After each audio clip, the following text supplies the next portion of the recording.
বিশ্বকাপের final half time শোতে এক মঞ্চে পারফর্ম করবেন শাকিরা, ম্যাডোনা, বিটিএস এর মতো ভুবন বিখ্যাত সব তারকারা, যার প্রযোজনায় থাকবেন আরেক মেগাস্টার কোল্ডপ্লের অন্যতম সদস্য ক্রিস মার্টিন।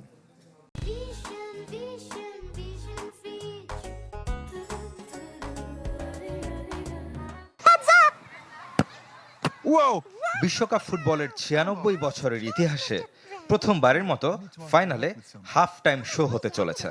এপ্রিলেই ঘোষণা দিয়ে রেখেছিলেন প্রেসিডেন্ট জিয়ান্নি ইনফান্তিনো। তবে বিশ্বব্যাপী আগ্রহ ছিল কারা পারফর্ম করবেন ঐতিহাসিক সেই শোতে।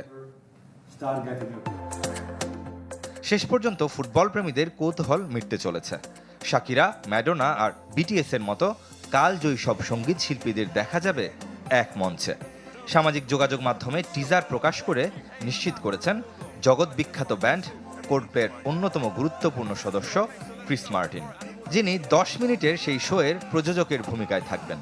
সঙ্গীতের এই ৩ আইকনকে বেছে নেওয়ার অন্যতম কারণ তারা একই সঙ্গে ৩ মহাদেশ আর ৩ প্রজন্মের প্রতিনিধিত্বকারী। ১৯ জুলাই নিউ জার্সির মেটলাইফ স্টেডিয়াম সাক্ষী হতে চলেছে ঐতিহাসিক সেই মুহূর্তের। প্রায় ৯০,০০০ সৌভাগ্যবান দর্শক মাঠে বসে ফাইনালের পাশাপাশি সাংস্কৃতিক অনুষ্ঠান দেখার সুযোগ পাবেন, যেখান থেকে অন্তত $১০০ মিলিয়ন বা প্রায় ১৩০০ কোটি টাকা আয়ের লক্ষ্য ফিফার। অনেকেই ভাবতে পারেন সুপার বোল ফাইনালের মতো বাণিজ্যিকীকরণের পথে হেঁটেছে বিশ্ব ফুটবলের অভিভাবক সংস্থা।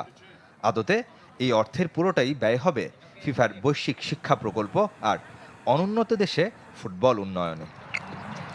রেদওয়ান শুয়েব, চ্যানেল 24।